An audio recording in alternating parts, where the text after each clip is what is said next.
Hello, good afternoon, class. Ngayon, ituturo ko sa inyo paano ginagamit yung developer tools ng Excel o paano siya bubuksan.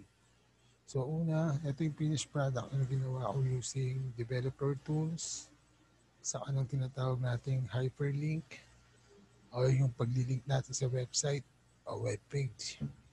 Then gumamit din ako dito ng mga conditional formattings saka ng data validations. Okay, sample natin siguro naman alam niyo na yung Who Wants to be a Millionaire. So ito yung merong up na lifeline. Yung tinatawag natin call a friend. So pag sinabi call a friend, pwede daw tayong tumawag kay friend using Facebook. So check po natin. So nung kinik ko po yung login to Facebook, although magka-specific sa kasi po, magkamali lang po ng type. So ang gagawin niya, i-open niya si Facebook. Ngayon kapag naka-open up po si Facebook, pwede po tayong pumili doon sa mga ka-chat natin o yung online friends natin kung sino yung makakatulong sa atin para doon sa questions na hinahanap. Okay po, pinakita ko lang po na bubukas si Facebook once i-click natin siya. Yan po. At yung marami akong friends dito na pwedeng tawagan. Okay, close ko na po siya. Next po, ipapakita ko po sa inyo paano kung hindi ako nag-call a friend. Ang ginawa ko naman ay nag-ask the audience. Okay, sabi dito, audience, please vote. So, meron tayong A, B, C, D. So, ang question po natin is anong hayop ang nasa ulo? Halimbawa po, 15, 25, 10. For example po, pag-click po natin to, makikita nyo po, nagkaroon po tayo ng ranking. Ito, mataas po si C. Back to game po tayo. Then, pagkatapos nun, delete ko muna to. Okay, delete po natin yan. Alisin natin si Ask the Audience. Balik po tayo kay 50-50 naman po. Okay, so sa 50-50 po, tinanggal na ang dalawang maling sagot na wala si letter A sa si letter D. Next po, switch. Switch po, ano ang tawag mo sa anak ng nanay mo pero di mo kapatid? Ampon, kinakapatid, ako sa kasipinsan. Napalitan po lahat yung tanong sa kayo mga pagpipilian doon sa ating worksheet. Okay, sige po, start po tayo. Papakita ko po yun paano ginawa. Kailangan ko lang po at gawin po tayo sa sheet 4 o sheet 3. Una po, kailangan natin right click isa sa mga ribbon. Right click, customize the ribbon.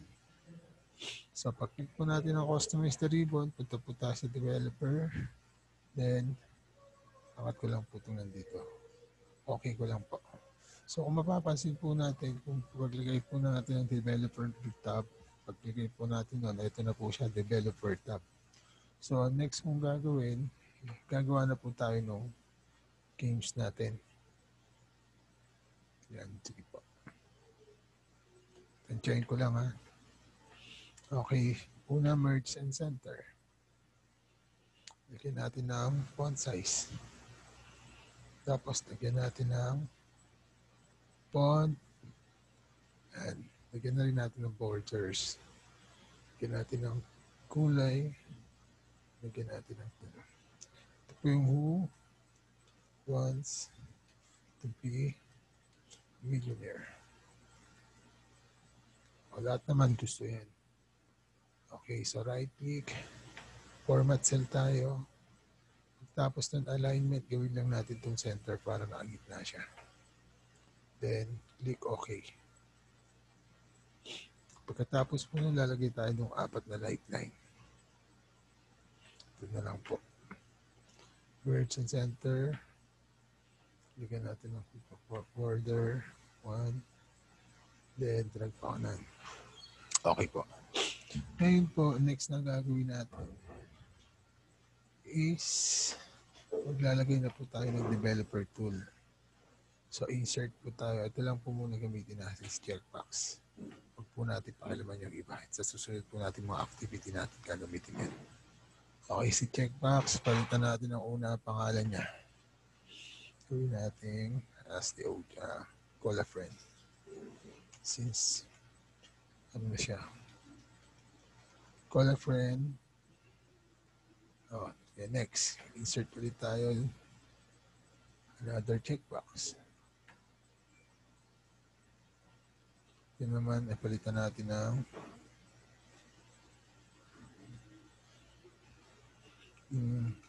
as the audience. As the audience. Okay, next. As the audience, another insert. Checkbox pa rin po. Okay, see, para naman kay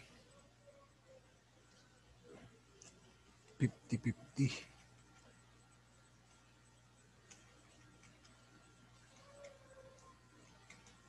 Yan. Next. Insert ulit tayo. Para naman kay switch, yung magpapalit po yung questions. If ever nang ginamit natin yung lifeline na to.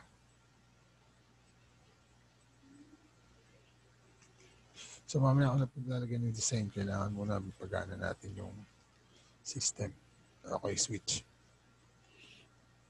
Okay, ngayon po, isa natin customize to. Ang gagawin mo lang po, i-click mo lang siya, then format control. Then pag-check sa uncheck, ito na yung cell link natin. Ito na lang yun sa likod niya. Okay, so ganito po yung mangyayari niyan. Kapag wala po siyang check, naka-false po. Pero pag meron check, naka-true. Tignan niyo po. True, false, true, false. Okay, so papalitan po natin yung kulay ng false. Home po tayo. Kung ano po yung magiging background, yun na rin po yung kulay niya. Mamaya papalitan din natin yan. Next, ganun din dito. Right click. Yan. Format control. Cell link, yung nasa likod na rin po. Yan. Tapos okay. Next, ito rin.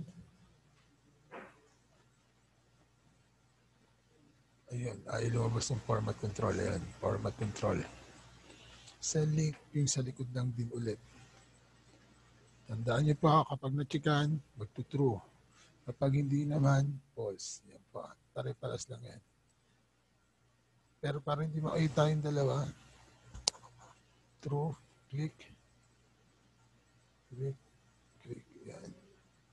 Pakita ko yung font face. Yan, hindi nakita. Next. Yan din ulit. Format control, cell link, sa likod lang ulit. Okay. So, una natin maglalagay tayo dito eh. Yung para kay call a friend. Lagyan na natin dito na lang. Okay, so ganito yun po. Equals, if open parenthesis, kapag daw yung salita dito, yung may naka-true all false dito, nag-equals daw sa true, ibig sabihin nun, lalabas niya yung log in to Facebook. Then tama, wala naman. Close, enter. Okay, check natin. So lumabas si login to Facebook, close, wala. Okay, next. Right click, link. Punta tayo, existing web page. Okay, existing web page. Ngayon, kailangan muna nating close ko muna, magbukas muna tayo ng Facebook para alam natin yung link ng gagamitin natin. Nakakantong yung itsura ko dito Nag-anime ako eh. Delay naman. So, saglit na, meron pa tayong ilang minuto para matapos yan. 10 minutes. Tagal umopen ng Facebook ko.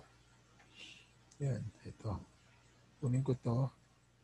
Copy ko to para open na kagad siya. Tapos, dito sa ginagawa natin kanina, tuloy natin. Right click ulit. Link.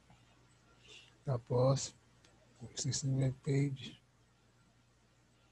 Naharangan eh. Ganito lang, saglit.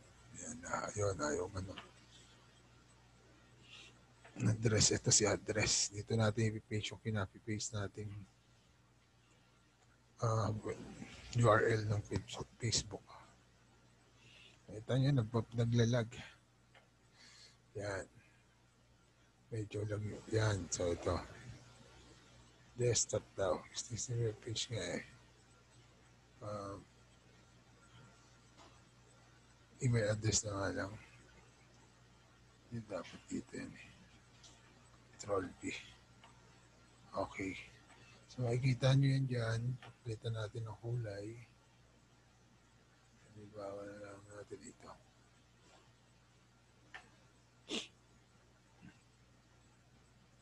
Yan, nabalit na siya. Dahil lang na konti. 28. Laki. Gawin lang natin 24. Oh. 18. Alisin na muna natin yung pin code para pare-parehas. Okay, next. Dito naman. Delete ko lang ito. Delete. Delete ko yung formulas. So, next na gagawin, para naman dun kay call a friend, ask the audience. So, ask the audience po, ask the audience. So, dito, equals if open parenthesis, kapag ito, nag-equals sa true, lalabas yung salitang comma, open parenthesis, audience, votes. Then, kung wala naman, then enter. Pero dito, tatanggalin ko muna yung hide. Remove link. Yan. Wala naman siguro ang link to. Okay, wala.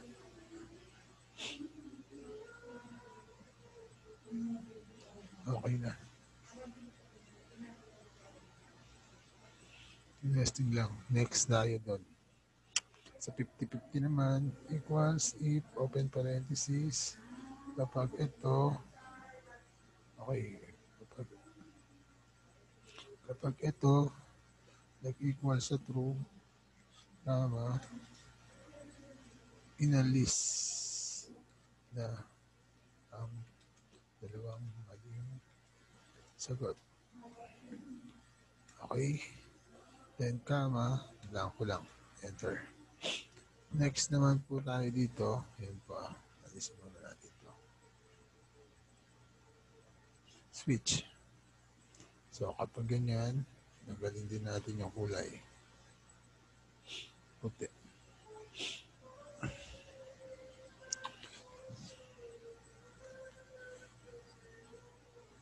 Equals if, kapag daw itong nasa likod niya, nag-equal sa true, okay, yung comma, napalitan na. Ano?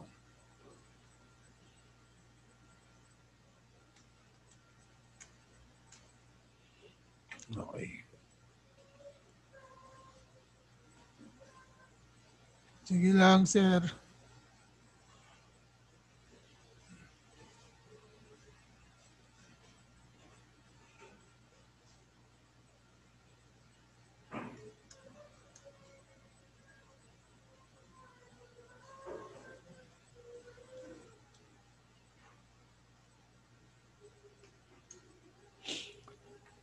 Okay, dito tayo sa question. Dito ko lang lalagay. Pili lang tayo ng questions. Then ganun din. Kung may questions, meron mga pagpipilian. A, B,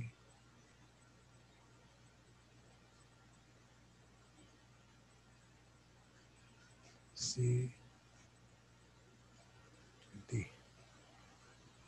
Okay, next. So, kailangan natin lagyan ng borders. All borders na lang. Lagyan ng font colors. Ganun din dito. Questions. Manggagaling yan dito kay 50-50. Equals if open parenthesis. Kapag ito, kapag yung dito, equals sa true, ano yung pangalawang question natin? So, Okay, pangalawang tanong ko, the only fish that cannot swim.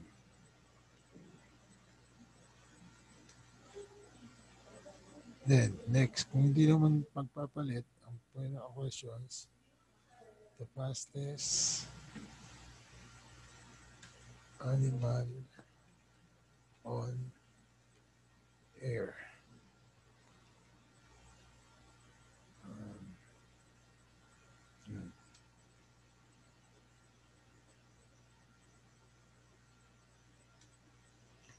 Then close, enter.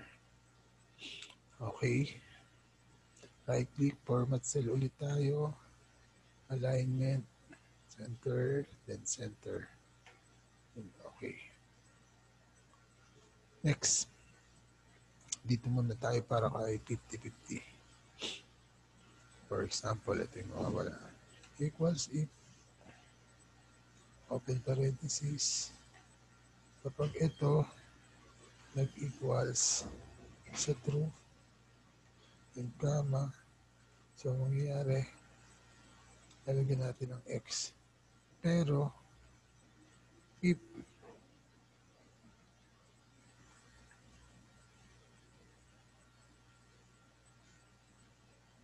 ito, sorry. Ito naman ay equal sa true, then, ibig sabihin, nagpalit tayo ng tanong, ang mangyayari dito, ano yung una natin tanong? The only fish that cannot swim. Ito yung lalabas. At pag nag-true, papalitan natin. Ito magiging yan ang tanong natin. Fastest animals on air. So, will be, lagyan na natin itong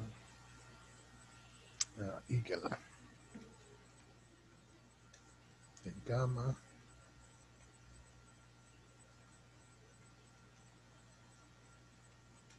Eagle. Yung gamma naman, dalagang bukid. Kasi nasa bukid nga siya. Okay. Enter. Yes. Okay, so questions.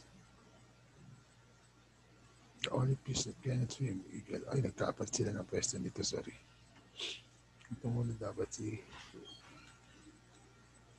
dalagang bukid. Dito naman po si eagle. Yan. So, ito pa po. Meron pa tayo dito. Pag dito, ito po yung dalawang tatanggalin ko. Kaya yung formula dito, control C, ito control B. So, ang gagawin lang natin, papalitan lang natin ng rep to. So, yung representative natin dito, para kay true. Dito. Then, pagkano, ito naman siya. So, ano naman yung magiging letter dito?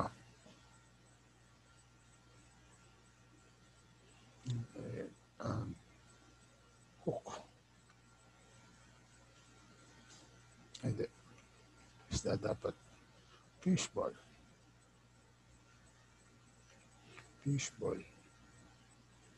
Dito naman hook.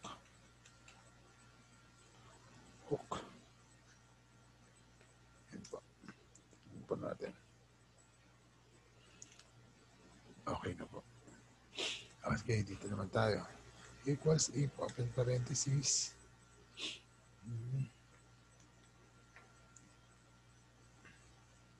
Kapag si switch, sorry.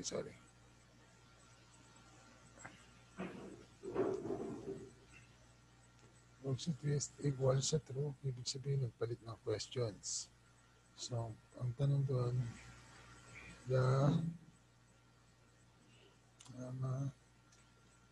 una natin uri ng ibon. Switch pala. Isda. Sardines. Gama. O ibon.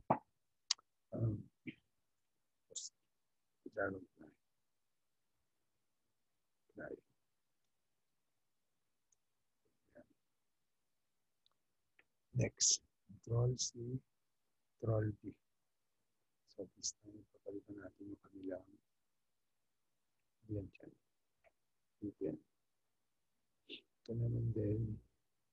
Pagto, sardinas, tamang sagot. Ang tamang sagot. Garden wheel. Dito naman sa kabila, ang tamang sagot natin is hook. Very good.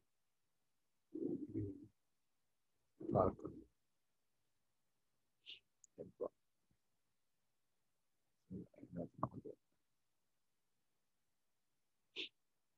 So, yan na po. Check natin. Call affirm. Ask the audience. Okay, so dito maglalagay tayo ng puputuhan. So, A, B, C, D. Bawa na lang natin.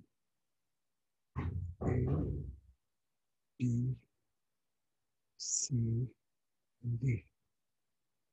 Okay, so si ask the audience, lalagyan natin ng link. Insert link. Placing this document, sheet 4 tayo. Sheet 4, sheet 4. Tapos, okay. Then si audience, buboto yun. Decide on 12, 1, 2, 50, for example. Kapag natin yan dito maglalagay tayo na integra. Insert. Sorry. Sheet 3, highlight na natin. Tapos, ito kay page 4. Sheet 4. Insert tayo ng bar. Okay. So, yun nakita natin.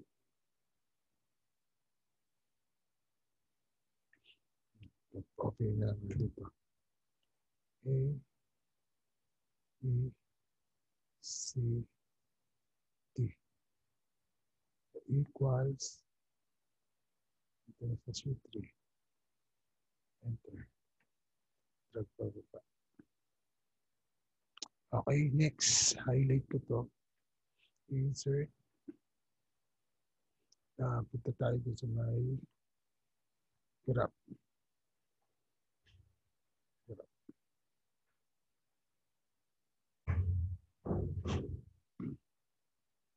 Okay na. So, mataas po sila 30. Okay. So, ganun lang gagawin natin. Pagka paki-explore na lang po. Hanggang sa tuloy-tuloy po natin matapos. So, wala na po tayong nakulang. Meron na tayong 50-50. Switch. As the audience, tanggalin po natin. Paki-explore na lang para sa kapag tumama yung sagot, nilalabas ako. Congratulations. And kung hindi naman, game over.